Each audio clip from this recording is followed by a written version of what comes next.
नमस्कार दोस्तों, स्वागत है आपका फिर से एक नई वीडियो में। देखिए दोस्तों, आज हम पढ़ने जा रहे हैं राजस्थान का इतिहास, कला, संस्कृति। इन सभी का आज हम रिवीजन करेंगे। जो इम्पोर्टेंट फैक्ट्स बनते हैं राजस्थान इतिहास, कला, संस्कृति के, उन सभी को आज हम रिवाइज करेंगे दोस्तों। तो चलिए दोस्तों, शुरुआत करते हैं पहले प्रश्न से। कांग्रेस के नमक सत्याग्रह के दौरान किसे 6 वर्ष का कारावास भुगतना पड़ा था? जो कांग्रेस ने नमक सत्याग्रह किया था, उसके दौरान 6 माह का कारावास किसे मिला था? जानकी देवी बजाज को। जानकी देवी बजाज, जो जमनालाल बजाज की धर्मपत्नी थी, उनको 6 महीने का कारावास भुगतना पड़ा था। चलिए क्वेश्चन नंबर 2 देखते हैं। कुमारी कुसुम गुप्ता कहाँ की क्रांतिकारी थी? कुमारी कुसुम गुप्ता कहाँ की थी? कोटा की। कोटा जिले की क्रांतिकारी थी कुमारी कुसुम गुप्ता। चलिए क्वेश्चन नंबर 3, तीसरा प्रश्न देखते हैं। राजस्थान में सशस्त्र क्रांति का जनक कौन है? या राजस्थान में सशस्त्र क्रांति का जनक किन्हें माना जाता है? गोपाल सिंह खरवा को। जो गोपाल सिंह खरवा थे, उन्हें राजस्थान में सशस्त्र क्रांति का जनक कहा जाता है। चलिए क्वेश्चन नंबर 4 देखते हैं। चिड़ावा का गांधी किसे कहा जाता है? देखिए दोस्तों, चिड़ावा कहाँ पर है? चिड़ावा है झुंझुनू जिले में। चिड़ावा झुंझुनू जिले में है। और चिड़ावा का गांधी की संज्ञा किसे दी गई है? वो कहा जाता है मास्टर प्यारेलाल गुप्ता। जो मास्टर प्यारेलाल गुप्ता थे, उन्हें चिड़ावा का गांधी कहा जाता है। चलिए दोस्तों, क्वेश्चन नंबर 5, पांचवा प्रश्न देखते हैं। राजस्थान के किस क्रांतिकारी ने अपना अधिकांश समय अमरदास बैरागी नामक संत के रूप में बिताया था? राजस्थान के कौन से क्रांतिकारी थे जिन्होंने अपना अधिकांश समय अमरदास बैरागी, इन्होंने अपना एक छद्म अलग ही नाम रख लिया था, अमरदास बैरागी।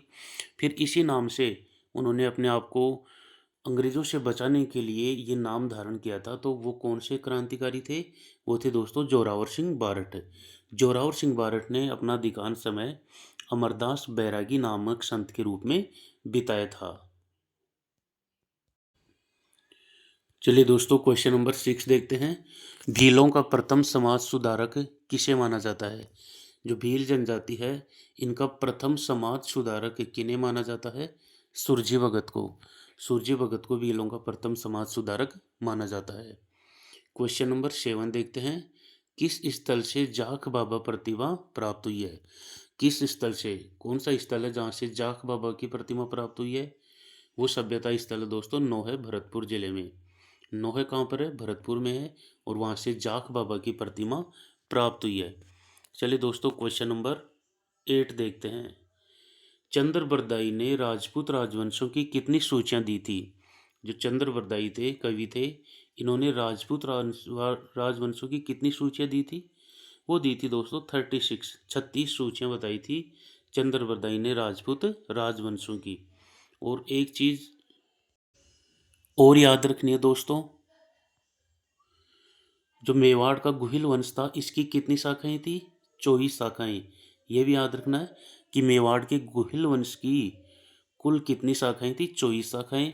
जबकि ये भी याद रखना है कि चंद्रबरदाई ने राजपूत राजवंशों की कितनी सूचियां बताई थी? 36 सूचियां या 36 शाखाएं बताई थी राजपूत राजवंशों की। चलिए दोस्तों, आज का 9वां प्रश्न देखते हैं। प्रतिहार वंश में पितरहंता किसे कहा जाता है? जो प्रतिहार गुर्जर प्रतिहार वंश था, इसमें पितरहंता किसे कहा गया है दोस्तों? वो कहा गया है मिहिर भोज को। देखिए दोस्तों, मिहिर भोज ने अपने पिता रामभद्र की हत्या की थी। इनके पिता का नाम था रामभद्र। और मिहिर भोज ने अपने पिता रामभद्र की हत्या की थी। और इसीलिए इनको क्या कहा गया है? प्रतिहार वंश का पितरहंता कहा जाता है। मतलब पिता की हत्या की थी रामभद्र की। और देखिए दोस्तों, मिहिर भोज को आदि वराह की उपाधि धारण की थी मिहिर भोज ने, आदि वराह की। और इसको प्रतिहार वंश का सबसे शक्तिशाली शासक कहा गया है। प्रतिहार वंश का सबसे शक्तिशाली शासक कहा गया है। एक बात और याद रखने दोस्तों, कि अगर आपको पूछ ले कि चौहानों का पितरहंता किसे कहा गया है, अगर पूछ ले चौहानों का पितरहंता, तो वो कहा गया है जगदेव को। चौहान वंश में पितरहंता कौन था? जगदेव। इसने अपने पिता अर्णोराज की हत्या की थी। अर्णोराज की हत्या की थी चौहानों में। तो चौहानों का पितरहंता हो गया जगदेव, और प्रतिहारों में पितरहंता मिहिर भोज, अपने पिता रामभद्र की हत्या की थी। चलिए दोस्तों, क्वेश्चन नंबर 10 देखते हैं आज का। वैरीघट्ट की उपाधि किसने धारण की थी? वैरीघट्ट, देखो दोस्तों, वैरीघट्ट का मतलब होता है शत्रु का नाश करने वाला, शत्रु का नाश करने वाला। तो वैरीघट्ट की उपाधि किसने धारण की थी? गोविंदराज तृतीय ने, या गोविंद तृतीय ने कौन सी उपाधि धारण की थी? वैरीघट्ट की उपाधि। चलिए दोस्तों, क्वेश्चन नंबर 11 देखते हैं आज का 11वां प्रश्न। चौहानों का पितरहंता किसे कहा गया है? अभी बताया था मैंने आपको, चौहानों का पितरहंता कहा गया है जगदेव को, और इसने अपने पिता अर्णोराज की हत्या की थी। याद रखना दोस्तों, काफ़ी इंपॉर्टेंट फैक्ट है। चौहानों का पितरहंता अर्णोराज, अर्णोराज का पुत्र था जगदेव। जगदेव ने अपने पिता अर्णोराज की हत्या की थी, इसलिए चौहानों का पितरहंता किसे कहा गया है? जगदेव को। चलिए दोस्तों, क्वेश्चन नंबर 12। सिंगोली का युद्ध कब व किसके बीच हुआ था? जो सिंगोली का युद्ध हुआ था वो कब और किसके बीच लड़ा गया था? देखिए दोस्तों, सिंगोली का युद्ध हुआ था 1336 में। राणा हमीर और मोहम्मद बिन तुगलक के मध्य हुआ था सिंगोली का युद्ध। कब हुआ था? 1336 में, और राणा हमीर और मोहम्मद बिन तुगलक के मध्य हुआ था। चलिए दोस्तों, क्वेश्चन नंबर 13 देखते हैं, 13वां प्रश्न आज का। सहेलियों की बाड़ी का निर्माण किसने करवाया था? सहेलियों की बाड़ी का निर्माण करवाया था दोस्तों महाराजा संग्राम सिंह ने। सहेलियों की बाड़ी का निर्माण महाराजा संग्राम सिंह ने करवाया था। चलिए दोस्तों, क्वेश्चन नंबर 14 देखते हैं आज का 14वां प्रश्न। गुहिल राजवंश की कुल कितनी शाखाएं थी? तो दोस्तों, गुहिल राजवंश की कुल 24 शाखाएं थी। और याद रखना है कि जो चंद्रवरदायी थे कवि, उन्होंने राजपूत राजवंशों की कुल कितनी शाखाएं बताई थी? 36 शाखाएं। राजपूत राजवंशों की कुल 36 शाखाएं किसने बताई थी? चंद्रवरदायी ने। तो गुहिल वंश की कितनी शाखाएं थी? 24 शाखाएं थी। चलिए दोस्तों, आज का क्वेश्चन नंबर 15 देखते हैं। जयसिंह प्रथम को मिर्जा राजा की उपाधि किसने दी थी? देखिए दोस्तों, जयपुर के जो आमेर वंश था, जो आमेर राज्य था, इसमें जयसिंह नाम के दो राजा भी थे। एक तो जयसिंह प्रथम और एक थे जयसिंह द्वितीय।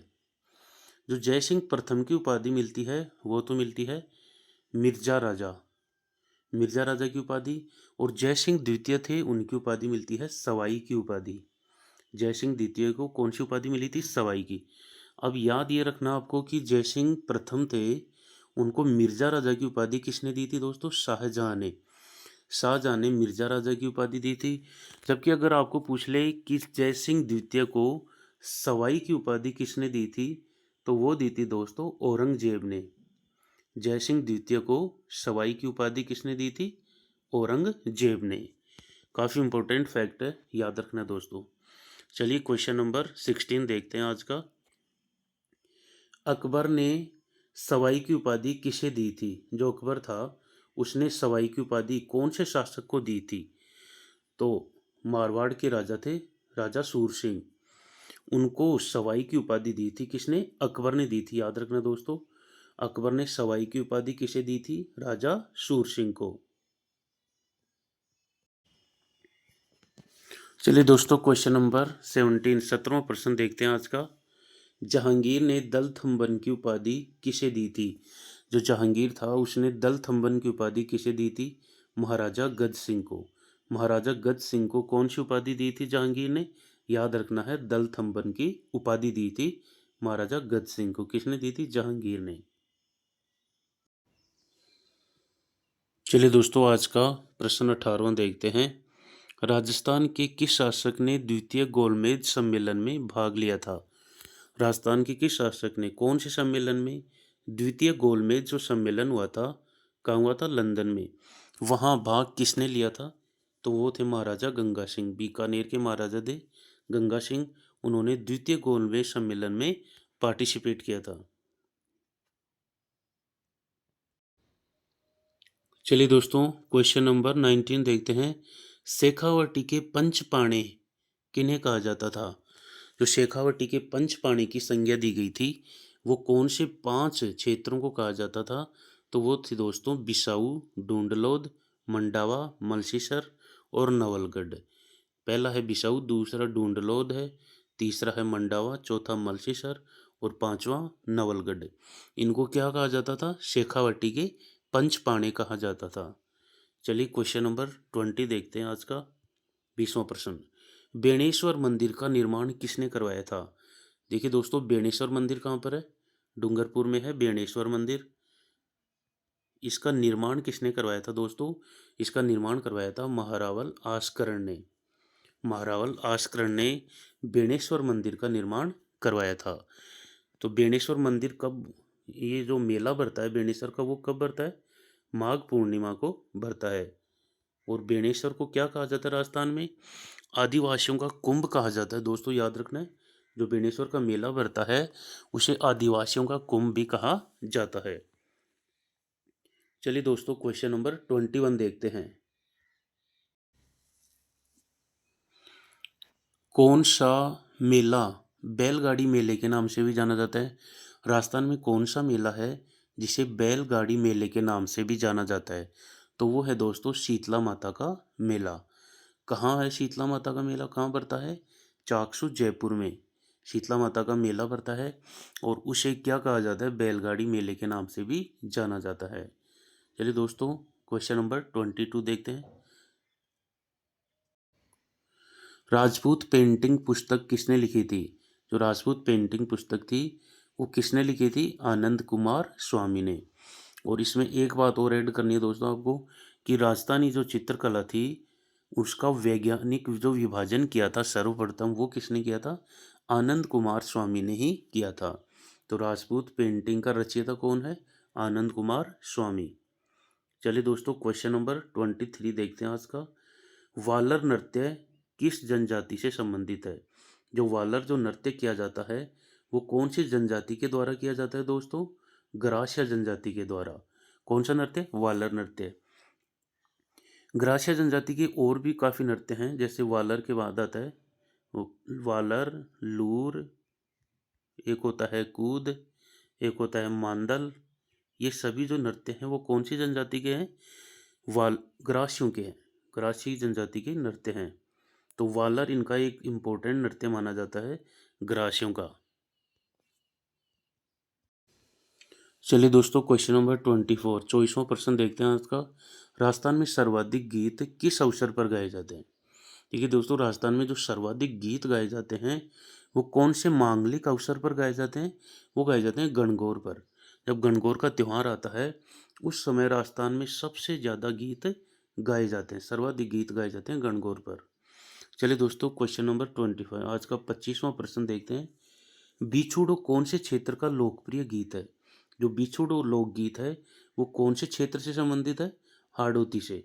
जो कोटा, बूंदी, बारा, झालावाड़ वाला क्षेत्र है उसको हाड़ौती कहा जाता है और वहाँ से संबंधित है बिछुड़ो लोकगीत।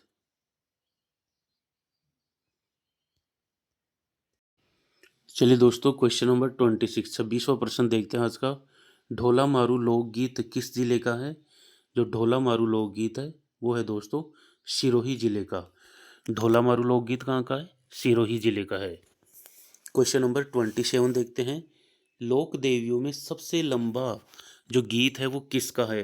राजस्थान में जितने भी लोक देवियाँ हैं दोस्तों उनमें सबसे लंबा गीत कौन सी लोक देवी का है? वो है दोस्तों जीण माता का। सबसे लंबा गीत होता है जीण माता का। अगर आपको पूछ ले कि सबसे लंबा गीत लोक देवताओं में किसका है, कि राजस्थान में लोक देवताओं में सबसे लंबा गीत किसका है, तो वो है दोस्तों रामदेव जी का। लोक देवताओं में सबसे लंबा गीत होता है रामदेव जी का, जबकि लोक देवियों में सबसे लंबा गीत होता है जीण माता का।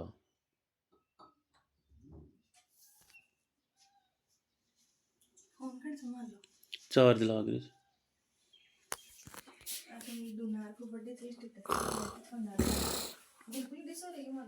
नहीं पाँच लगा दीजिए, रुक जा, इन बंद कर दे। अब लगा दीजिए बस 10 मिनट की 5-7 मिनट।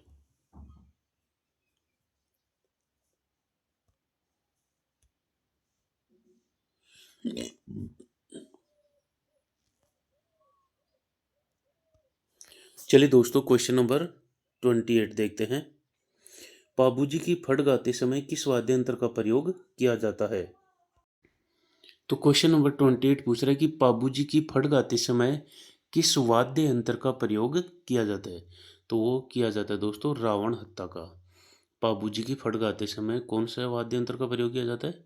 रावण हत्था वाद्य यंत्र का।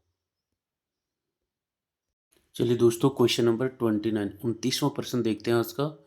तिमणिया नामक आभूषण कहाँ का है? जो तिमणिया आभूषण है वो कहाँ पहना जाता है?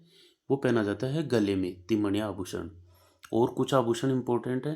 देखिए दोस्तों मेमंद, मेमंद कहाँ पहना जाता है? सिर पर। मेमंद कहाँ का आभूषण है? सिर का। कंदोरा, कंदोरा कहाँ का आभूषण है? वो है दोस्तों कमर का। कंदोरा कहाँ का है? कमर का। चूंप, चूंप कहाँ का है? दांत का। चूंप कहाँ का आभूषण है? दांत का। तो ये कुछ इंपॉर्टेंट हैं आभूषण। मेमंद सिर का आभूषण है, कंदोरा कमर का, चूंप दांत का आभूषण है, जबकि तिमणिया कहाँ का है? गले का। तिमणिया है गले का। चलिए दोस्तों आज का अंतिम और 30वां प्रश्न देखते हैं। मुंशी देवी प्रसाद ने राजपुताने का अबुल फजल किसे कहा है? जो मुंशी देवी प्रसाद थे उन्हें राजपुताने का अबुल फजल किसे कहा था? मुहनोत नैन्सी को। मुहनोत नैन्सी को कहा था राजपुताने का अबुल फजल। ये भी याद रखना दोस्तों मुंशी देवी प्रसाद ने राजपुताने का कर्ण की संज्ञा किसे दी थी? ये भी याद रखना है। मुंशी देवी प्रसाद ने राजपुताने का कर्ण किसे कहा था? वो कहा था दोस्तों बीकानेर के राजा थे राय सिंह, उन्हें क्या कहा था? राजपुताने का कर्ण कहा था। तो याद रखना है दोस्तों मुंशी देवी प्रसाद ने राजपुताने का अबुल फजल किसे कहा है? मुहनोत नैन्सी को। तो ये थे दोस्तों आज के महत्वपूर्ण 30 प्रश्न राजस्थान के इतिहास कला संस्कृति से संबंधित। देखिए दोस्तों अगर आपको वीडियो पसंद आ रहा है तो वीडियो को लाइक एवं शेयर ज़रूर करें और साथ ही चैनल को सब्सक्राइब ज़रूर करना है। तो मिलते हैं नेक्स्ट वीडियो में एक नए टॉपिक के साथ। तब तक के लिए जय हिंद जय भारत।